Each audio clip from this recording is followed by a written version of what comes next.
All right, today I'm gonna show you guys how to make your product videos pop.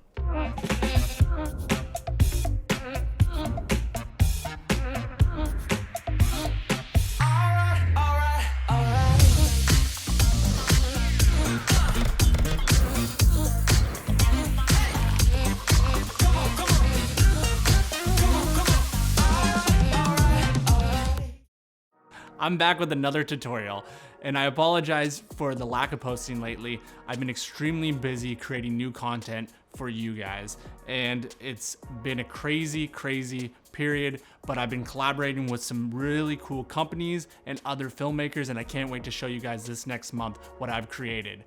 So, the company I'm working with today is Noops, and they are a healthy pudding company. They've hired me for 3 videos, and they wanted me to create Instagram marketing videos for their launch release. And so what we've done here is I've helped them create 3 short form, entertaining marketing videos that I think are really gonna pop as you watch them.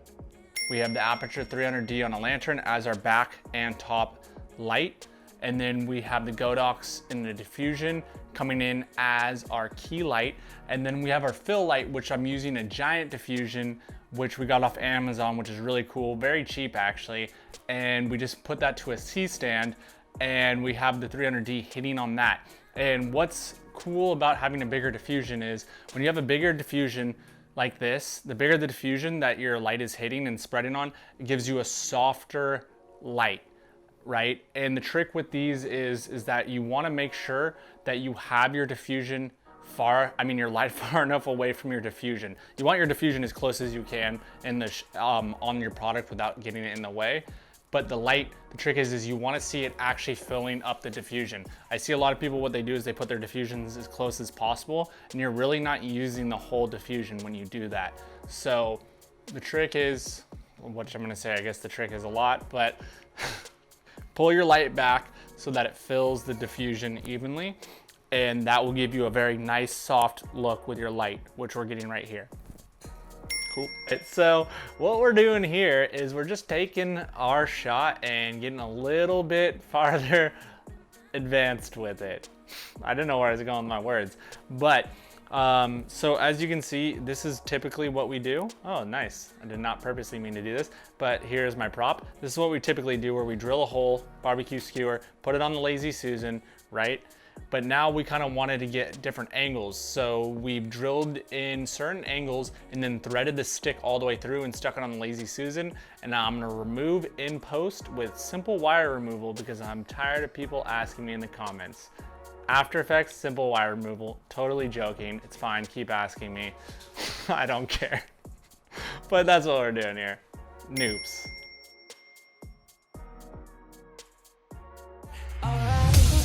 Hello there.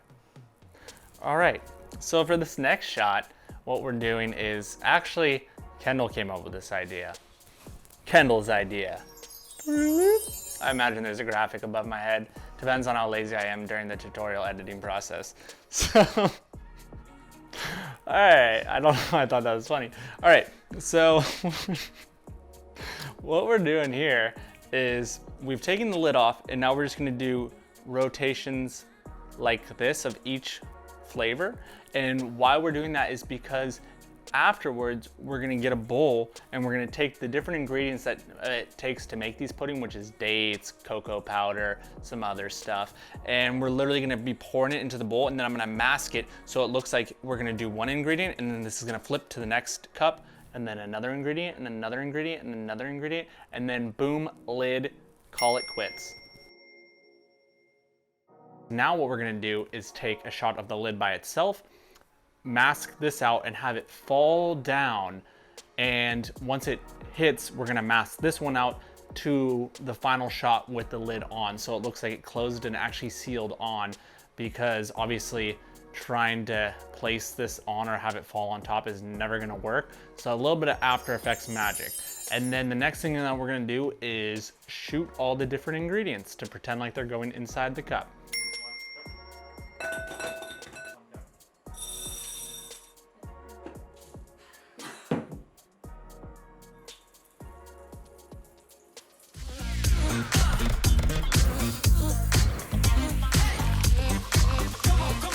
for the spinning ingredient shot, this is actually Kendall's idea, as specified.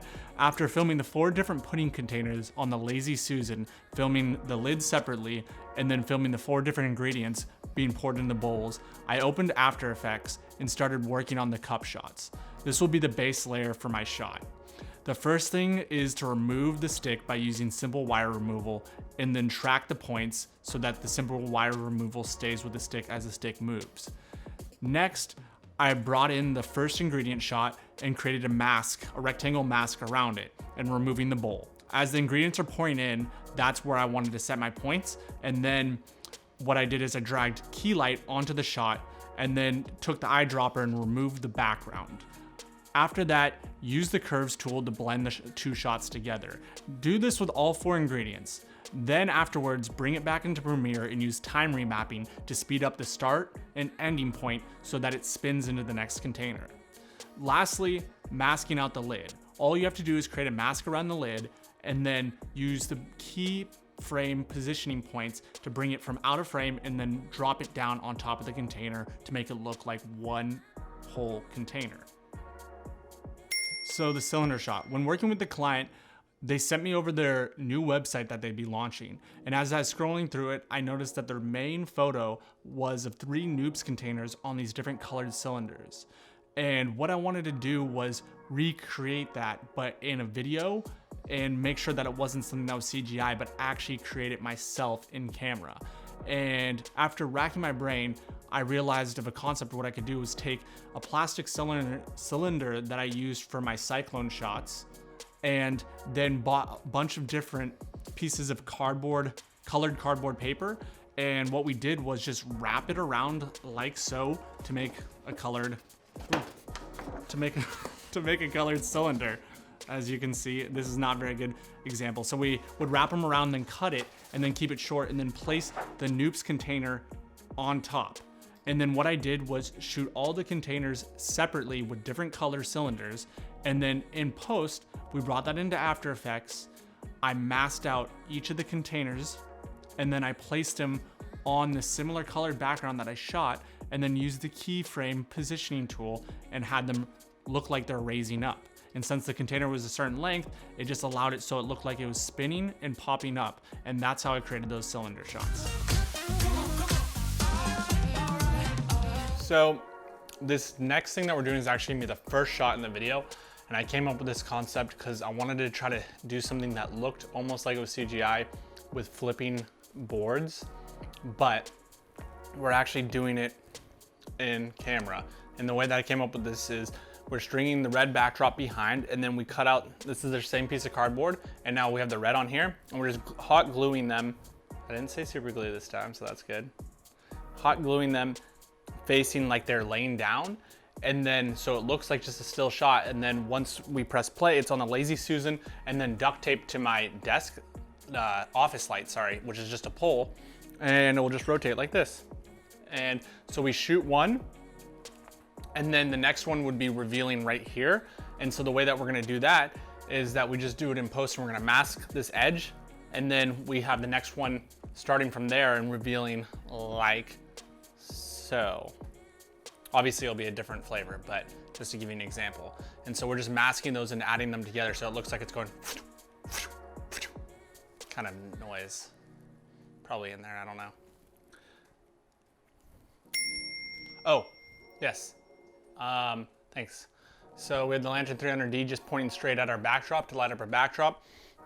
And then we're just taking both these lights and we're lighting them pretty evenly on both sides with the Godox with the dome on there, and then a Diffusion with the 300D right here, pointing them at angles like this, because the thing is you want to evenly light as it's spinning too, because otherwise you get too much shadow when it spins. So this is kind of taking this corner, and then that light's taking that corner, and they're both pincering in. A pincer movement is what we're looking for here.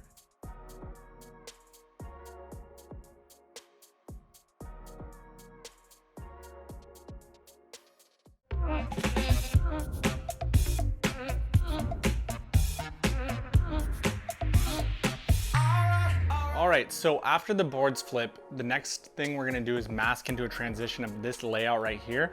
And what we're doing now is we're doing the pants slider, my classic move that I like a lot. And I've been wondering, because I haven't seen anybody, people have been tagging me in their videos, but I haven't seen anybody pull off the pants slider yet or even do it. I think it's pretty good. I think it's really good for those vertical drop shots, but I haven't seen anybody do it yet. So if you guys have done it, please share with me because I'd love to see it. But yeah, so we got the probe lens, pants slider. We're gonna do it in reverse where we're pulling out of that center cup right there. And Kendall's gonna put the lid on and then we're gonna reverse that. And then it looks like she's opening the lid and we're diving right in, and that's gonna mask into the next shot. And it's similar to my Pringles video, and I think it's a cool shot. So we're just gonna do it. We just brought all the lights closer and let's roll.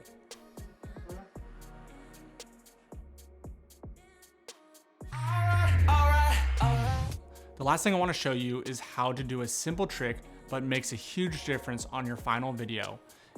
It's the added text animation. And you can actually do this in Premiere with 3D, basic 3D. And it's pretty cool because you can place the basic 3D onto your text layer and have it actually be involved into your video instead of just having your text fade in or pop in or just slide in. Now you can animate it the perspective 3D by swiveling or tilting it. And so using this, I was able to create, with all the motion that was going on in the video, I was able to create a lot of dynamic movement with the text so that it wasn't just blocking the video or distracting from the video, but it was actually implemented into the video. And the text allows for a lot of more information to be explained, especially in an Instagram marketing video that's as short as this. Also, a lot of people actually don't listen to the sound in an Instagram marketing video. So text is a very great way to communicate what you're trying to explain in the video while somebody's scrolling by and really grab their attention. I really hope you enjoyed this video and hopefully learned something from this tutorial. I can't wait to show you guys what's next. Please comment, share, like, and subscribe. And until next time.